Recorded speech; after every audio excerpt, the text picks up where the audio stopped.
أعوذ بالله من الشيطان الرجيم بسم الله الرحمن الرحيم.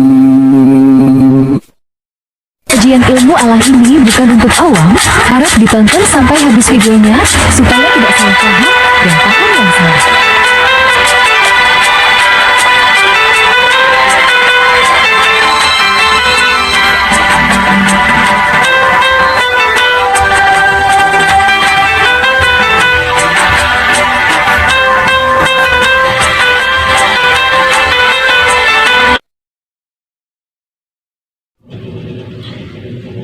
Kalau kita mau berbicara tentang hakikat, kita lepaskan dulu torekot dan syariat.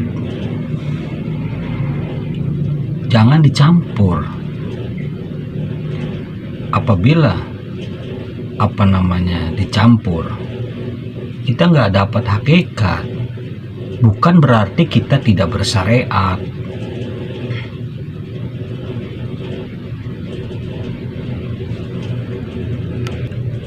Adapun kita dizahirkan oleh Allah Ta'ala dan sudah pun dizahirkan oleh Allah Subhanahu wa Ta'ala ke alam fana ini, ad-dunya, ke dunia, mengembalikan amanah Allah itu kepada Allah. Sesiapa yang dizahirkan dan sudah pun dizahirkan mengembalikan amanah Allah kembali kepada Allah, itulah tugas kita, yang mana kita diciptakan oleh Allah menjadi khalifah menuju insan kamil, insan yang sempurna. Sebab masa kita dilahirkan, dizahirkan itu sempurna, fitrah, suci, maka hendaklah apa-apa yang zahir pada diri kita, amanah yang ada pada diri kita, harus kembali ke hak Allah kembali. Sesiapapun yang tidak mengembalikan amanah Allah kembali kepada Allah, maka merugilah dia selama dia ada di dunia ini. Jadi orang-orang yang merugi selama hidupnya, selama dijadikan Allah manusia, dia tidak paham kemana dia kembali, apa tugas dia di dunia ini. Yang mana tugas kita tidak lain untuk beribadah kepada Allah. Hanya kita dicipta hanya untuk beribadah kepada Allah, itu saja. Kalau di hakikat mengembalikan hak Allah ke Allah, mengembalikan amanah Allah kepada Allah, jadi kita ini dijahirkan, diadakan dari yang tidak ada, dari yang tidak ada kepada tidak ada kembali. Yang apa-apa bermula kembali tidak ada lagi.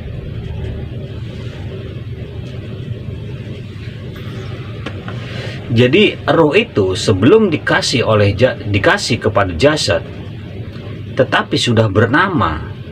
Awal mulanya keadaan kita ini, diri batin kita ini tidak zahir kalau tidak dikasih jasad. Masih ada ruh saja di situ. Tidak akan zahir, tidak akan wujud. Dia masih bernama saja, masih ruh saja di alam Jabarut. Maka pergilah ke alam Bapa atau alam misal, sampailah ke alam rahim, alam ibu. Jadi masa di alam rahim inilah diambil persaksian roh itu. Inilah masa yang sudah berlalu. Masa ini, masa yang sudah berlalu. Ketika itu diambillah persaksian roh tadi itu, dan kita sudah pun disaksikan, sudah diambil persaksiannya, maka dikasihlah roh kita ini jasad. Maka bisa jahirlah yang sudah bernama ini dikasih afalnya jasad. Jadi sempurnalah Adam ini asal kejadian, yang mana Adam ini tiada, kembali tiada. Jadi dulu kan kita ini tiada, ayah dengan ibu saja yang ada. Kudrat iradat Allah, maka diadakanlah oleh Allah. Kita ini diadakan, dizahirkan, diwujudkan, ditajalikan, dan inilah sudah berlalu. Tidak ada tajali lagi, tidak ada wujud lagi, tidak ada nyata lagi. Karena apa? Sudah pun wujud, sudah pun ada, sudah pun dizahirkan, sudah pun dinyatakan, maka nyatalah.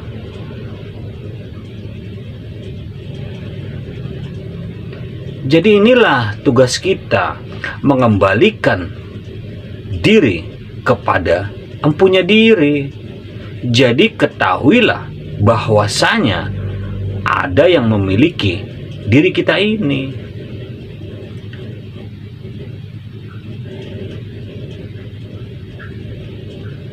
Jadi ada yang menguasai diri kita, yang mana empunya diri kita ini mau kita ini kembali kepadanya. Ketahuilah, pahamilah bahwasanya empunya diri kita ini mau kita kembali kepadanya kembali. Itulah tugas kita.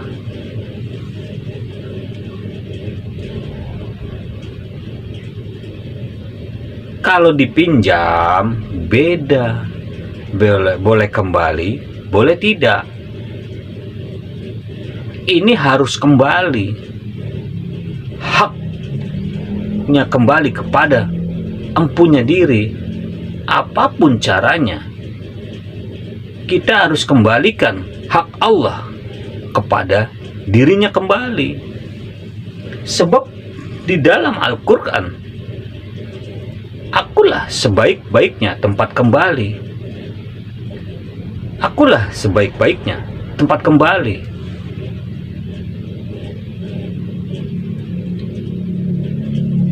Jadi apa namanya? Kepada sesiapa yang tidak mengenali tempat kembalinya, dia tidak akan pernah kembali dan tidak akan boleh kembali, bagaikan hewan yang mati. Sia-sialah dia hidup sebagai manusia.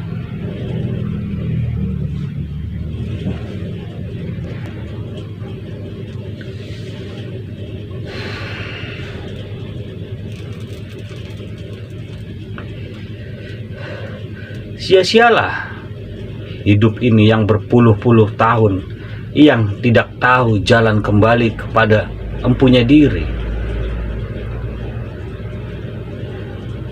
Terus mencari kemana harus pergi, kepada siapa aku harus kembali, kepada siapa diri ini kan kembali. Tidak tahu jalan. Apa yang dibuat selama ini, selama hidupnya itu tidak tahu.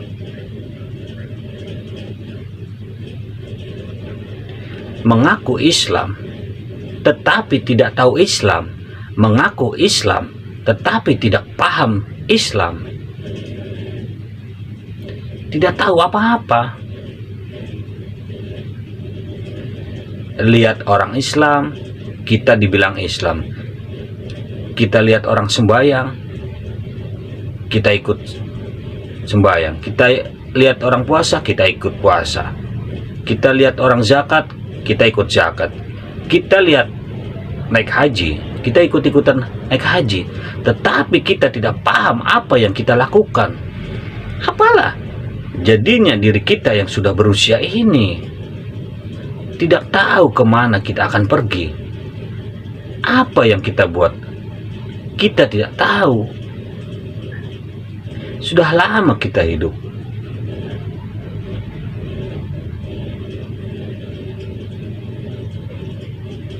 Jadi seperti hewan. Hewan makan, kita makan. Hewan tidur, kita tidur. Hewan kawin, kita kawin. Tidak tahu Tuhan. Kalau tidak tahu Tuhan, itu masih oke lah. Sekarang udah tidak tahu Tuhan, tidak tahu diri. Kalau hewan, ada akalnya, ada rasanya, ada nafsunya, ada keinginannya. Dia tidak akan kembali ke Tuhannya. Tetapi hewan itu tidak ada diri. Jiwa dia ada, nyawa dia ada. Tetapi ruh dia itu tidak ada. Hewan itu tidak ada ruh. Itulah yang dia tidak boleh kembali ke Tuhannya. Dia hanya semata diciptakan hanya untuk menolong manusia menjadi manusia yang sempurna. Adapun yang lain daripada manusia ini untuk kemaslahatan manusia. Alam ini diciptakan untuk manusia. Bukan diciptakan alam ini untuk dimakan. Apa-apa yang ada alam ini untuk kesempurnaan manusia, untuk menjadikan manusia yang sebenar-benarnya manusia. Yang ada sekarang ini, apa-apa alam ini selain manusia itu dimakannya semuanya, dirusaknya. Iya kan?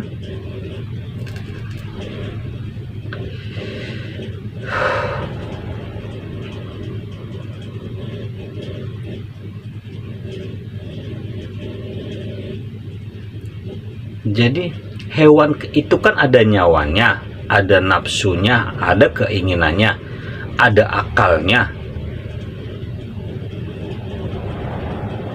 Apa perbedaannya dengan manusia? Hewan dengan manusia itu perbedaannya di mana? Jangan kau bilang hewan ini tidak ada akal.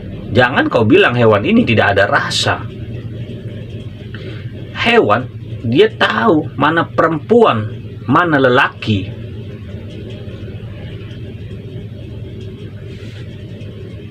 Jangan salah kau pikir hewan itu tidak ada rasa. Dia tahu mana laki, mana perempuan. Hewan itu tidak kawin dengan lelaki. Lelaki jantan itu tidak mau dengan jantan, betina itu tidak mau dengan betina. Hewan itu dia boleh merasa, berpikir, berakal. Tetapi mengapa manusia tidak digunakan akalnya, tidak digunakan rasanya, tidak digunakan pikirannya? Hewan saja, kau tahu hewan, dia tahu yang bisa merusak badannya, yang bisa merusak jasadnya, bisa membedakan mana yang bisa merusak hati dan pikirannya. Dia tidak makan, dia tidak berbuat. Hewan itu bisa pilih-pilih makan. Jadi maknanya hewan itu ada akal. Kau bisa lihat hewan itu pilih-pilih makan, tidak sembarangan. Tetapi manusia kenapa tidak pandai, tidak pintar memilih makanannya? Sampai hewan pun dimakannya pula, ya kan?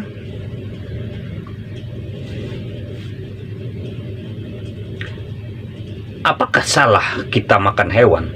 Tidak salah. Di zaman dahulu belum ada sayur. Orang-orang dulu itu makan hewan. Sebab apa? Itulah yang ada. Tidak ada orang dulu nanam padi, nanam buah segar, sayur ini, sayur itu banyak. Alam ini kaya, bagus.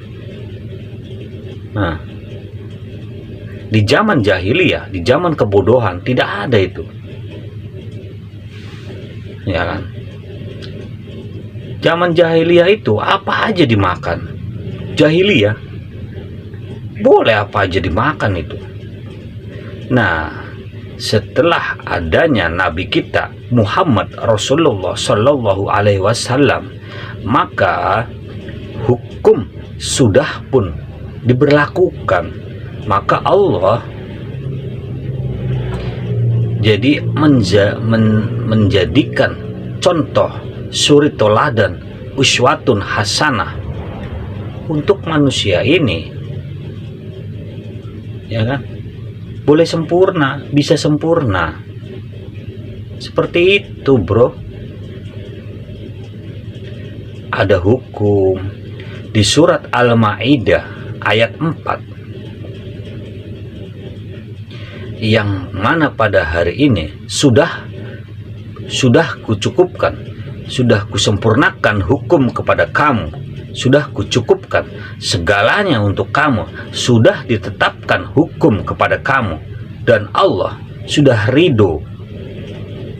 Islam sebagai agama, sebagai pegangan, sebagai keyakinan, Islam sebagai tatanan hidup kita, dan agama yang diridhoi oleh Allah itu Islam, yang disukai Allah itu Islam.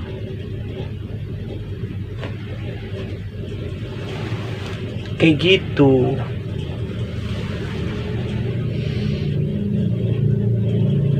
Banyak agama-agama lain, tapi kita tidak boleh bermusuhan dengan agama lain. Allah tidak menyuruh kita untuk membenci agama lain, bukan untuk bermusuhan, bukan untuk berperang. Tidak ada Allah itu menyuruh perbuatan seperti itu. Mereka semua itu saudara kita, ya kan? Bisa nolong kita, bisa bantu kita. Maka berbaiklah kepada sesama umat beragama. Seperti itu, bro. Jadi seperti Nasrani, Yahudi, Majusi, Hindu, Buddha, Nasrani, ya kan? Itu semua diakui oleh Allah, bukan musuh kita, bukan untuk dikeji, bukan untuk dicela. Kenapa kadang-kadang Islam itu suka mengkeji? Itu salah, ini tidak baik, itu tidak baik. Berarti dengan kita bermusuhan, dengan mengkeji, itu artinya kita sudah keluar dari Islam. Islam itu bukan agama yang mengkeji, bukan agama yang menyalah-nyalahkan, bukan agama yang suka berperang.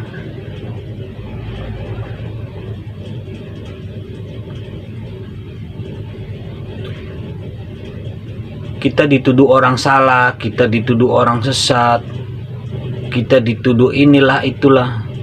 Kita harus sabar. Ini salah dibilang, itu salah dibilang orang, ya kan? Yang baik saja belum tentu orang lain menerima kita, apalagi kita berbuat yang salah. Jadi baik bagi kita belum tentu baik bagi orang lain. Kayak gitu. Jadi benar bagi kita, benar nih yang kita perbuat, belum tentu orang itu bilang kita benar. Apalagi kita yang berbuat tidak baik, apalagi kita berbuat yang salah. Kenapa? Kenapa orang membenci kita? Kitalah yang membuat dibenci, ya kan? Karena perilaku kita, karena perbuatan kita, orang jadi menuduhnya kita sesat lah. Contohnya siapa? Hah? Contohnya siapa? Contohnya bagaimana?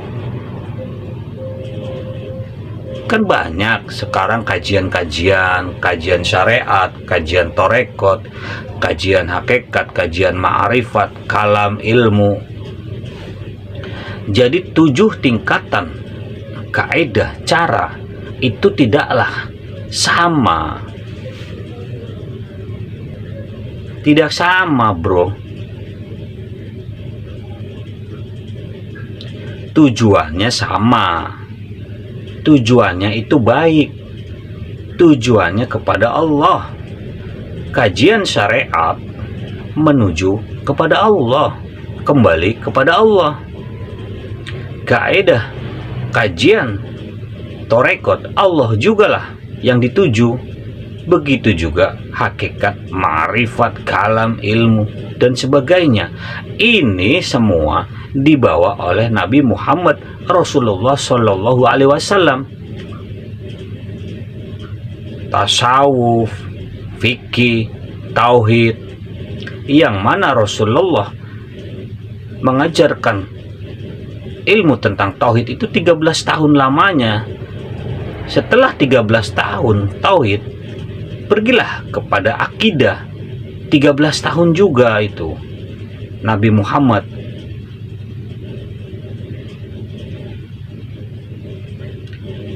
Setelah tauhid, akidah, fikih, lepas fikih, selesailah fikih, barulah sholat, perintah sholat.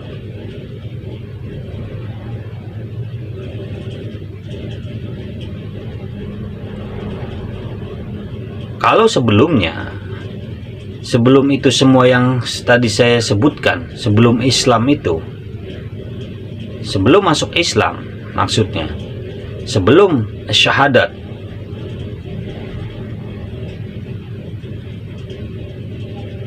mengenal Tuhan,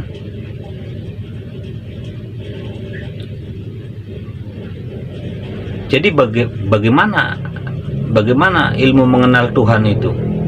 Tauhid. Kalau ma'rifatullah itu kategorinya mengenal Tuhan, Tuhan yang esa, Tuhan yang ahad, Tuhan yang satu. Jadi di dalam agama Hindu ada juga tauhid. Di dalam agama Buddha ada juga tauhidnya. Di dalam keyakinan agama Nasrani, Yahudi, Majusi, ada juga pelajaran tauhidnya. Bukan di Islam saja, bro. Islam ini kan agama yang terakhir, keyakinan yang terakhir. Sebelum itu kan ada Hindu. Setelah Hindu, Majusi atau Buddha. Setelah Buddha, Nasrani, Kristen,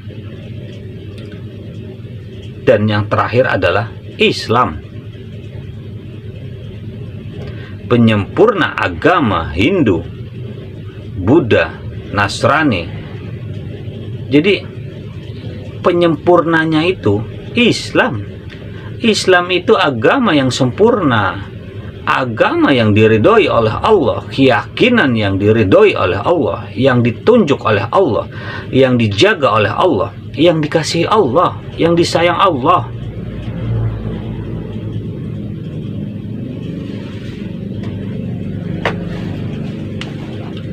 Adakah agama Hindu ini nggak benar? Hindu juga ada nabinya, ada utusan Allah.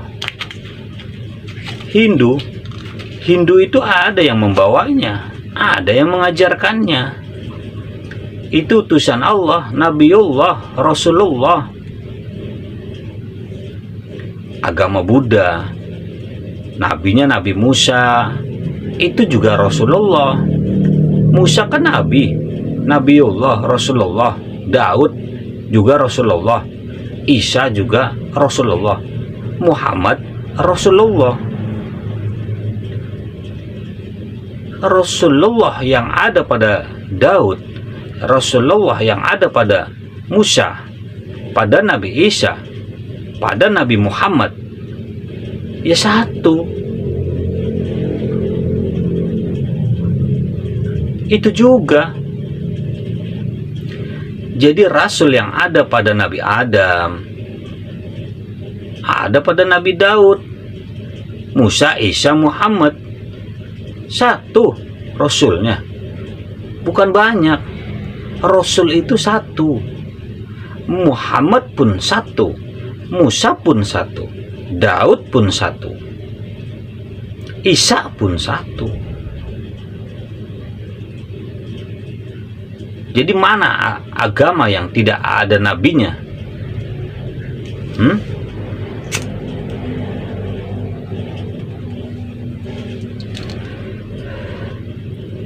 Kan banyak agama yang sekarang, bermacam-macam kepercayaan agama, tetapi tidak ada nabinya.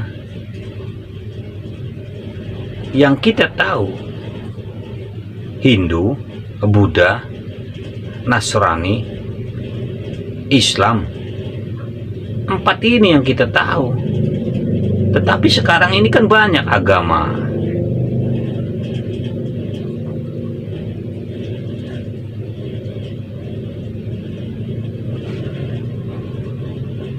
Kitab Taurat, Injil, Zabur, Al-Quran. Kitab Al-Quran itu penyempurna semua kitab. Di dalam kitab Al-Quran itu ada Injil. Di dalam Al-Quran itu ada Taurat, ada Zabur. Mengapa di dalam Al-Quran itu ada semua kitab ini? Lihatlah dalam Al-Quran ada cerita Nabi Adam, Nabi Idris, Nabi Nuh, Nabi Ibrahim, Nabi Yahya, Nabi Yakub, Nabi Musa, Nabi Ismail, Nabi Zulkarnain. Semua 25 nabi itu ada dalam Al-Quran. Kalau Al-Quran ini kepada Nabi Muhammad saja, maka tidak adalah cerita Nabi Adam, cerita Nabi Musa, cerita Nabi Khidir, cerita Nabi Isa, itu tidak ada. Kan ini ada semua. Nabi Muhammad itu nabi terakhir. Bagaimana coba di dalam Al-Quran itu semua ada nabi di sini ceritanya? Dari mana cerita-cerita dalam Al-Quran ini ada semua? Sedangkan Nabi Muhammad itu nabi yang terakhir, lahir setelah para nabi-nabi lain, ya kan?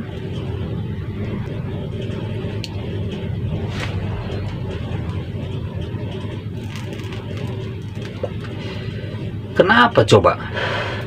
Semua cerita Nabi itu ada di dalam Al-Quran.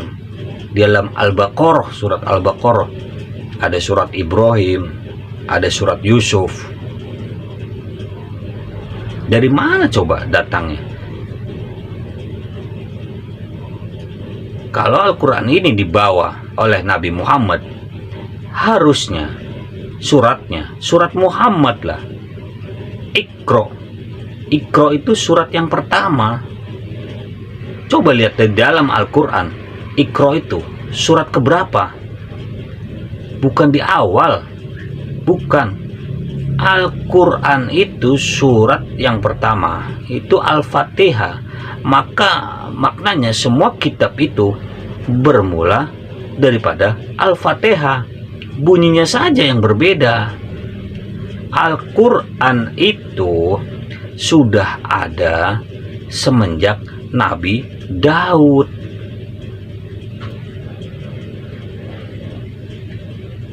Sudah ada semenjak Nabi Daud ada, namanya Taurat. Ketika nabinya Nabi Musa, ketika nabinya Nabi Daud itu Zabur, ketika Musa Taurat, ketika nabinya Nabi Isa bernama Injil. Lahirlah nabi penyempurna agama, maka kitabnya itu bernama Al-Quran. Makanya semua di dalam Al-Quran itu ada semua kumpulan-kumpulan kitab itu. Jadi Taurat, Zabur, itu surat yang pertama itu Al-Fatihah. Coba kau lihat, kalau kau tidak percaya.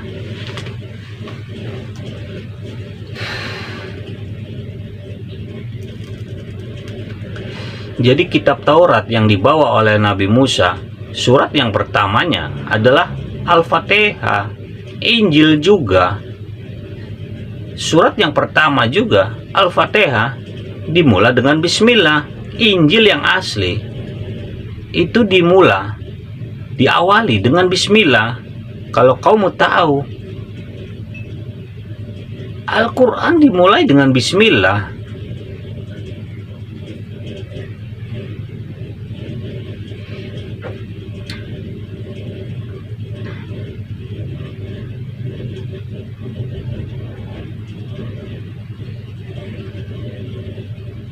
Jadi semua ada di dalam Al-Quran, dari mulai Nabi Adam sampai Nabi Muhammad. Semuanya 25 Nabi itu ada di dalam Al-Quran. Iya kan?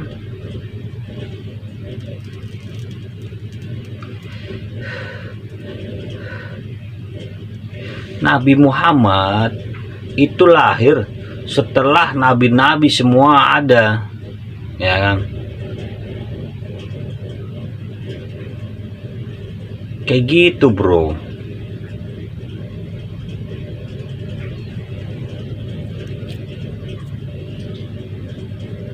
Jadi sekarang yang ada ya saling membenarkan kitabnya masing-masing.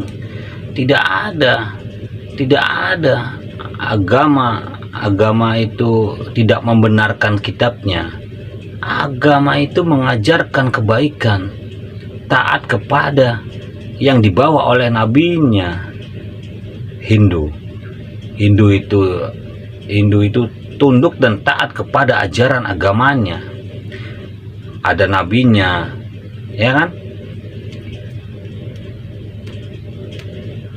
Kitab pun Islam rujukannya kepada kitab kita Al-Quran, nabi kita Nabi Muhammad.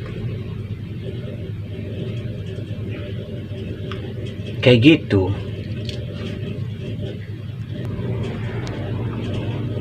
Apabila kamu tidak berjumpa dengan Rasul, jumpalah dengan Nabi. Apabila tidak berjumpa dengan Nabi, ada tabi'in, warasatul anbiya, ada ulama, ada ustadz, ada guru-guru. Yang mana guru-guru ini sanadnya kepada Nabi, kepada Rasul. Terus sanadnya warasatul anbiya, tabi'in. Jangan keluar.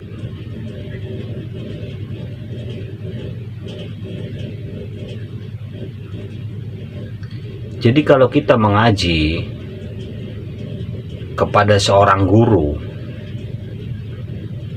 harus benar-benar guru yang mengikuti, yang ada pondasinya, yang berpegang teguh kepada sunatullah wa sunnah Rasul.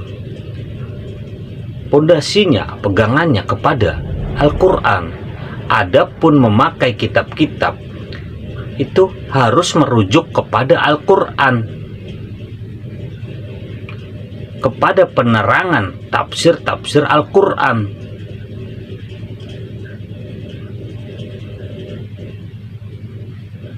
Kalau tafsir itu boleh, ya kan? Al-Quran itu bahasa Arab. Jangan Al-Quran dengan bahasa lain. Kalau tafsir boleh dalam bahasa apapun. Kayak gitu. Ahli bahasa, maknanya boleh. Jangan juga apa namanya, Al-Quran beda bahasanya. Jadi kalau Al-Quran bahasanya bahasa sendiri-sendiri bagaimana? Jadi memecah belah umat nanti. Sembahyangnya bacaannya beda-beda. Kan sudah ditentukan.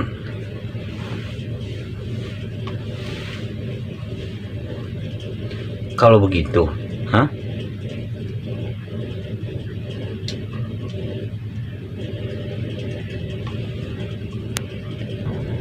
Jadi adapun kitab-kitab yang rujukannya kepada Al-Quran itu pasti benar.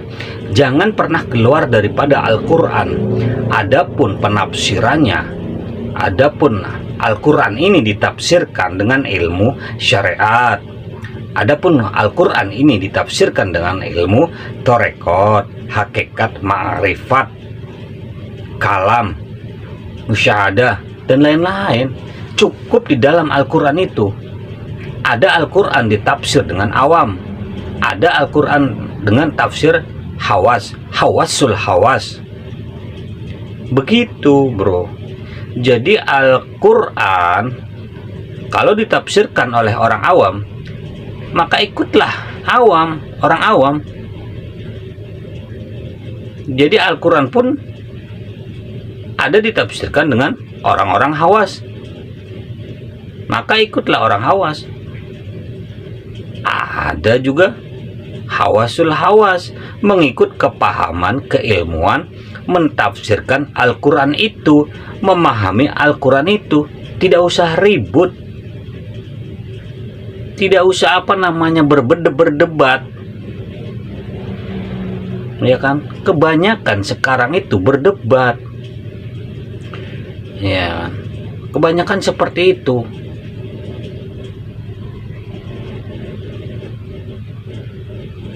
Jadi ada kepahaman, ada penjelasan masing-masing. Kehidupan hawas, awam, hawasul hawas itu berbeda. Golongan, kelompok, tingkatan, peringkat. Manusia juga kan berperingkat-peringkat, ada tingkatannya. Jadi seperti nafsu, ada tingkatannya. Nafsu amara, lawama, malhama, mutmainah, rodiyah, mardiyah, ya, ada kamilah. Ini kan harus belajar, harus dipahami. Tidaklah sama peringkat amarah dengan peringkat mutmainah, tidak akan sama, jauh. Orang yang di peringkat amarah menafsirkan Al-Quran itu dengan peringkat nafsu amarahnya. Kalau di peringkat mutmainah mentafsirkan Al-Quran itu dengan mutmainah. Tidak sama orang hakikat dengan orang syariat itu mentafsirkan Al-Quran itu berbeda. Makanya tidak usah ribut. A'udzubillahi minasyaitonirrajim. Bagi orang-orang syariat, aku berlindung kepada dari setan yang terkutuk. Orang hakikat itu berbeda untuk menafsirkan itu. Itu ilmu syariat, ya kan? Jadi mengikut keilmuan dan kepahaman ilmu syariat.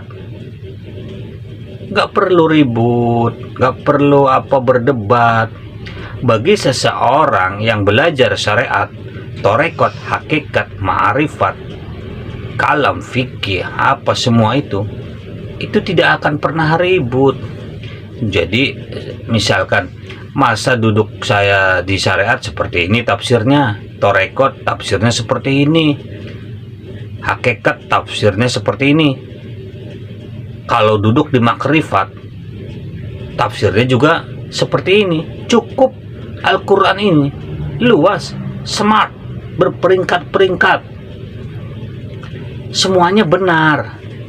Semuanya benar. Orang syariat mentafsirkan Al-Quran itu dengan keilmuan syariatnya. dan seterusnya. Di Al-Quran itu kan ada orang awam, hawasul hawas, peringkat nabi, peringkat wali, peringkat durjana, Fir'aun, Abu Lahab, Abu Jahal, Korun, Iblis. Semua ada di dalam Al-Quran, ya kan? Ada semua di dalam Al-Quran itu, semuanya ada. Kalau kamu tahu, pengkhianat ada, yang pura-pura jadi wali ada, pura-pura jadi guru pun ada, pura-pura jadi ustadz, pura-pura jadi ulama, semua.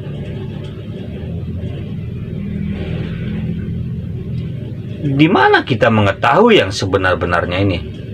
Jadi ketahuilah tanda-tandanya. Tanda yang benar kan ada, tanda yang salah kan pun ada. Allah itu sudah kasih tanda-tanda ini. Tanda kewalian ada, tanda kenabian ada, tanda kerasulan ada, tanda orang baik ada, tanda orang jahat ada, tanda Fir'aun pun ada, tanda penipu pun ada, tanda yang orang suka ingkar ada, tanda mau mati pun ada, tanda mau melahirkan pun ada, tanda mau malam pun ada. Jadi Allah jadikan itu semua dengan tanda-tanda, ciri pasti ada. Tanda yang benar itu pun ada. Jadi nggak susah mau melihat yang baik dan yang buruk itu. Gampang. Mana contohnya? Mana contoh yang baik? Nabi kita. Contoh huswatun hasanah. Contoh yang buruk pun ada. Mana contoh yang buruk? Fir'aun.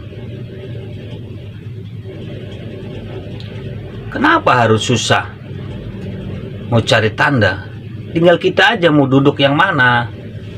Jadi semua contoh itu ada. Manusia yang disempurnakan, manusia yang disayang, ditunjuk, kekasih Allah, Habibullah, Karimullah, Waliullah, Haqqullah, Rasulullah.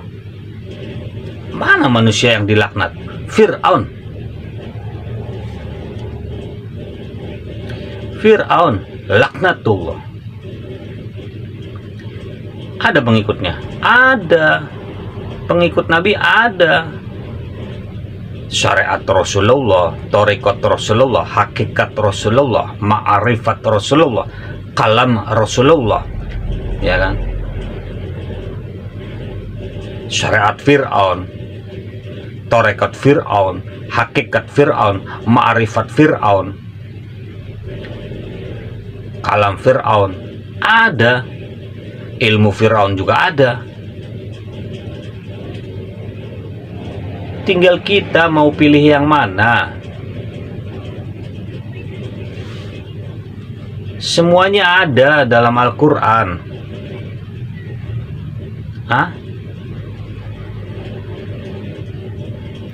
Jalan yang baik itu satu, jalan yang buruk itu pun satu.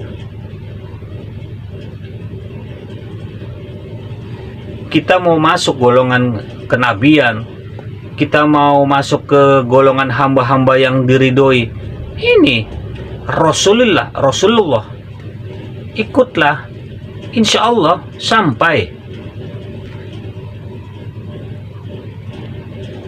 Orang Nasrani, Kristen, Buddha, Hindu, dia ikut Nabi dia ikut cara Nabi dia, Nabi yang tunjuki jalannya. Nggak usah dibenci, jangan disalahkan. Semua punya keyakinan dan kepercayaan masing-masing. Kan banyak majelis-majelis sekarang, kumpulan-kumpulan, golongan-golongan, torekot, hakikat, ma'rifat, kan banyak sekarang. Nggak usah berdebat, ribut. Ini torekot ini dengan torekot ini berselisih, bilang nggak benar, torekot kau salah, nggak seperti saya, katanya dibilang.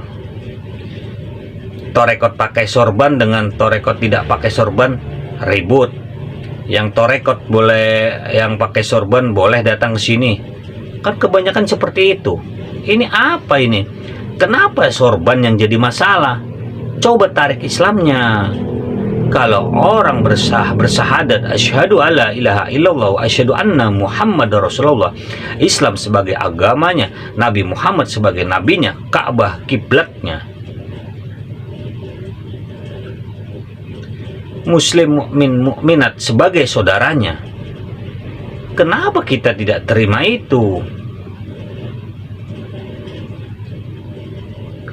Kenapa harus melihat sorban dan jubah? Kenapa harus lihat rasnya? Begitukah Rasulullah mengajarkan kita? Semua salah. Lihat baju pun salah. Lihat baju, lain saja baju sudah salah dibilang. Sorban hitam, sorban putih, sorban panjang, sorban pendek, ini pun jadi masalah. Tidak pakai sorban, tidak pakai songkok, peci, ini salah pula. Ini Islam lain lah dibilang, ini aliran sesat lah dibilang. Cina lah, India lah, orang hitam, orang putih, ya kan? Nggak mau berkawan, tidak mau bersaudara, selalu apa? Selalu apa? Merasa paling benar, jadi membenci yang lain.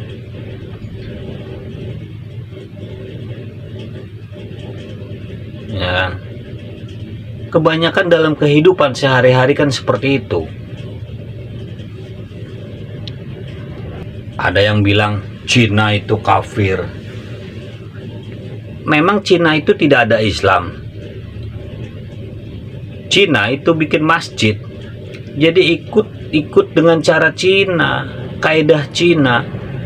Dia bangun masjidnya warna merah karena dia suka warna merah. Warna merah itu warna kegembiraan. Kursinya merah, bajunya merah, ya kan? Kalau kita orang Indonesia, bagaimana? Jadi kalau Cina itu buat masjid, ikut kaidah dia, adat istiadat dia, ikut cara dia. Tidak ada masjid seperti kita di sini. Kalau kita kubahnya, kubah Melayu, kubah Asia. Kalau di Cina sana, mana ada kubahnya bulat seperti di Indonesia itu. Jadi tradisi dia, adat dia. Terus kalau di Nigeria juga, lihatlah masjid di sana. Pasti berbeda dengan adanya di sini. Terus nggak boleh. Terus ada yang bilang beda, nggak sah Islamnya. Dibilang begitu, ya kan? Selalu berdebat. Jadi pemikiran-pemikiran yang nggak smart. Jadi cetek, dangkal ilmunya, ya kan dibilang. Ada yang bilang masuk ke toko Cina nggak boleh, lihat Cina pun haram dibilang. Ada yang begitu. Ada yang juga yang tidak mau berkawan atau berteman dengan orang-orang Cina. Ada. Masuk rumah Cina dibilang haram. Ada yang bilang begitu. Apakah Cina tidak ada yang Islam? Ya kan dibilang begitu. Kejadian kehidupan sehari-hari kadang seperti itu. Ya Allah ya Rasulullah, seperti India nih. Seperti orang India, ada Islam juga. Terus nggak sah mereka. Kita aja yang Islamnya syah. Jadi kerjaannya bermusuhan aja. Hati busuk, hati rusak, pikiran rusak. Bagaimana ini?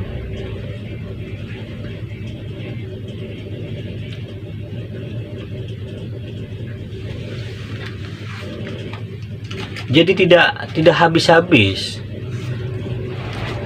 Selalu dibilang yang kelihatan Cina, India, inilah itulah dibilang kafir. Ya kan? Selalu seperti itu.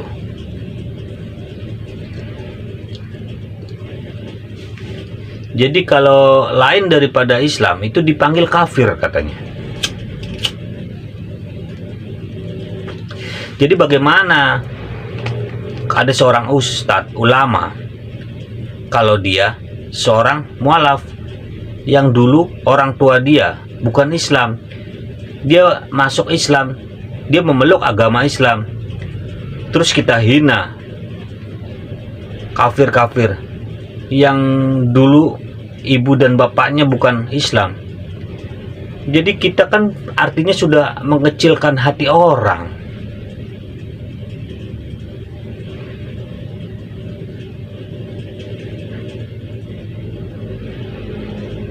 Kayak gitu.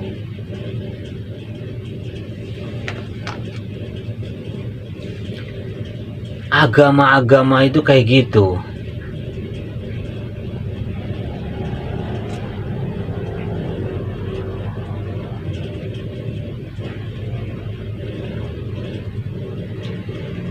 Karena kita kadang membuat hal-hal yang tidak baik. Nah, kalau dia memanggil agama orang-orang Islam, lebih parah jadinya. Karena perbuatan kita awalnya juga tidak baik kepada mereka. Jadi dalam kehidupan sehari-hari itu harus bantu-membantu, tolong-menolong. Ya. Kayak gitu, bro. Ya.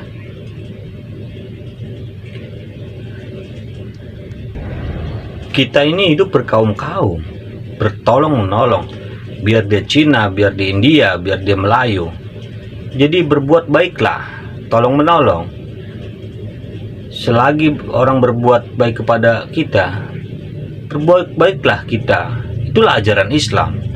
Bukan bermusuh-musuhan, bukan saling berdebat. Jadi bagaimana mengenali diri kita ini? Yang diri kita ini sudah pun zahir. Bagaimana kita mengenali diri kita yang diri kita ini sudah zahir, sudah wujud, sudah nyata? Diri mana yang kita mau kenali? Hah? Kan banyak nih ilmu yang mengenal diri, ilmu mengetahui diri, memahami diri.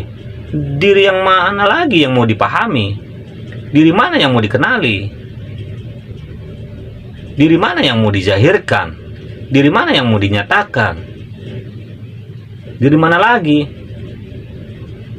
Diri sudah pun nyata pada diri. Diri sudah wujud pada diri.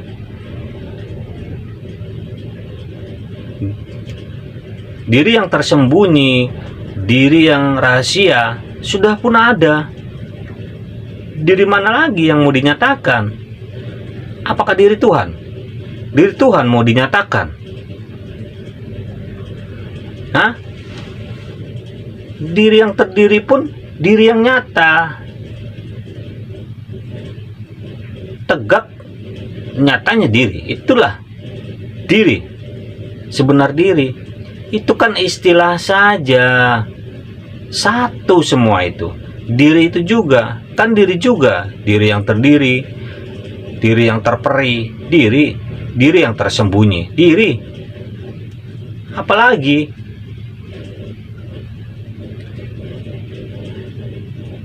Yang tidak boleh itu menyatakan diri Tuhan.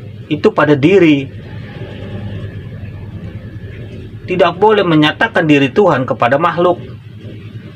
Jangan menyatakan diri Tuhan kepada makhluk. Itu yang tidak boleh. Paham? Jangan menzahirkan diri Tuhan kepada diri makhluk. Itu yang tidak boleh. Nyata diri Tuhan ke diri Tuhan, nyata Tuhan ke Tuhan, nyata diri Tuhan ke diri Tuhan. Jangan nyatakan diri Tuhan ke diri kita. Kita ini makhluk. Kita ini diri yang dicipta. Tuhan diri yang menciptakan.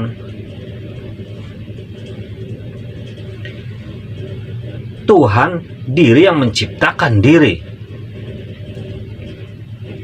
Tuhan diri yang pencipta diri yang zahir. Tuhan menzahirkan diri. Tuhan mencipta diri. Tuhan itu mewujudkan diri. Tuhan mentajalikan diri. Jadi jangan dizahirkan Tuhan itu pada makhluk. Jangan dinyatakan Tuhan itu pada makhluk. Jangan menyatakan Tuhan itu pada diri kita. Jangan kau nyatakan aku pada diri kamu. Jangan kau nyatakan aku pada diri kamu. Kayak gitu. Kalau kau kayak gitu, itu berarti kau Tuhan. Kau mau menjadi Tuhan namanya.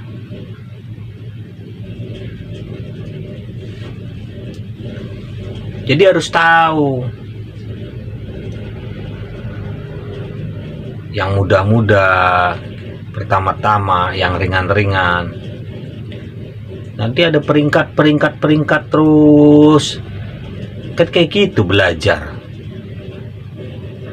Yang boleh kau zahirkan asmaku, yang boleh kau nyatakan asmaku, yang boleh kau wujudkan asmaku, yang boleh kau zahirkan af'alku, yang boleh kau zahirkan, yang boleh kau nyatakan af'alku, yang boleh kau wujudkan af'alku, sifatku dan zatku. Itu boleh wujud pada kamu.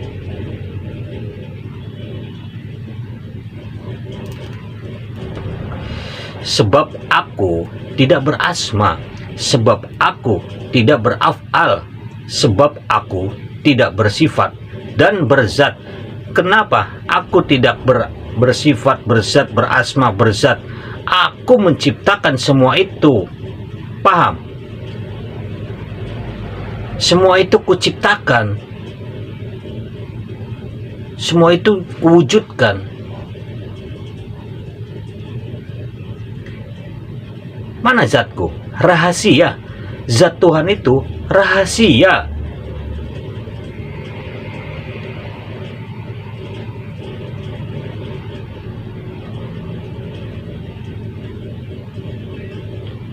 Mana tubuh zahirku? Muhammad. Mana Muhammad? Nabi Muhammad. Siapa Nabi Muhammad? Daripada Adam, anak cucu Adam. Jadi Adam itu tubuh kasarnya Muhammad. Adam itu tubuh muhaddasnya Muhammad, tubuh zahirnya, tubuh kenyataannya, tubuh jasmaninya Muhammad. Itulah Adam. Adam itu siapa? Hah? Kau inilah Adam. Kita inilah Adam. Yang berasma Adam, yang beraf'al Adam, yang bersifat Adam, yang berzat Adam. Mana zatnya? Rahasia Adam. Mana af'alnya? Perbuatannya Adam. Rasul.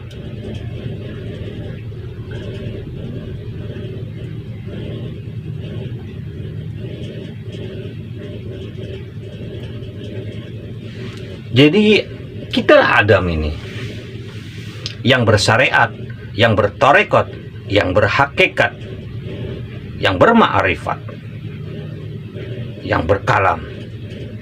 Hah? Itulah Adam. Sempurnalah Adam ini. Sempurnalah Adam ini. Kenapa sempurna Adam ini? Asma, af'al, sifat, zat. Tanah, air, api, angin. Kiri, kanan, buka, depan, belakang. Utara, timur, selatan, barat. Syafi'i, Hambali, Maliki, Hanafi. Abu Bakar, Umar, Utsman, Ali. Sempurna Adam ini.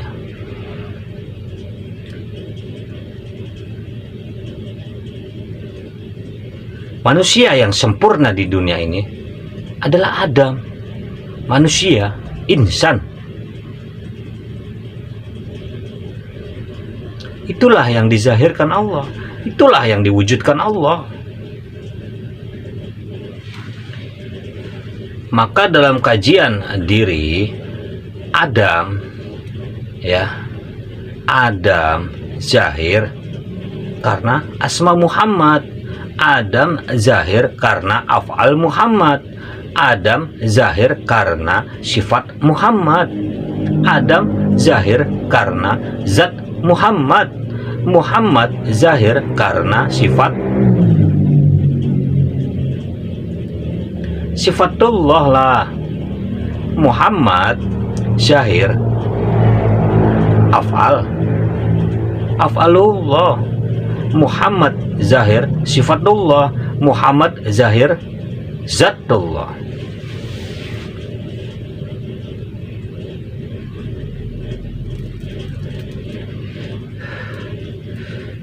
Asma Allah itu Rabbul Alamin. Af'alullah itu siapa? Rabbul Alamin. Sifatullah itu siapa? Rabbul Alamin. Zatullah itu siapa? Rabbul Alamin. Rabbul Alamin itu satu kepada Rabbul Izzati. Kalau sudah ke Rabbul Izzati, disinilah ada persamaan. Jangan melampaui batas. Rabbul Izzati, zat Tuhan sekalian, zatnya zat.